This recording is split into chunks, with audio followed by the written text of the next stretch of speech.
Hello viewers, welcome to Thanjai special. நம்ம இன்றைக்கி என்ன டாப்பிக்கை பற்றி பார்க்க போகிறோம்னா, யானையை பற்றி தான் இன்றைக்கி நம்ம பார்க்க போகிறோம். லாரன்ஸ் அந்தோனி என்ற நபர் 2003ஆம் ஆண்டு 9 யானைகளை மிகப்பெரிய ஆபத்துலேருந்து காப்பாற்றி இவர் தான் மீட்டெடுத்து வளர்த்துருக்காரு. 2012 வரைக்கும் வளர்த்துருக்காரு. 2003லேருந்து துணிச்சலான பாதுகாப்பு முயற்சியில் அந்தோனி நல்ல பெயரை கொண்டிருந்தார். சுற்றுச்சூழல் குறித்த விழிப்புணர்வை ஏற்படுத்தவும், வடக்கு வெள்ளை காண்டாமிருகத்தின் கடைசி இனம் உட்பட அழிந்து வரும் உயிரினங்களை பாதுகாக்கவும் அவர் முயற்சி பண்ணியிருக்காரு. காண்டாமிருக வேட்டை நெருக்கடி குறித்து சர்வதேச விழிப்புணர்வை ஏற்படுத்தவும் தனது புதிய புத்தகமான the last rhinos my battle to save one of the world's greatest creatures வெளியிட்டிருக்காங்க.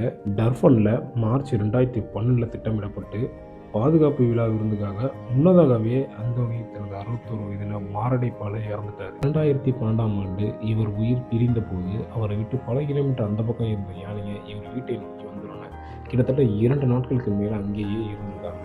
இது போன்ற வீடியோக்கெல்லாம் பார்ப்பதற்கு நம்ம சேனலை மறக்காமல் ஃபாலோ பண்ணிக்கோங்க.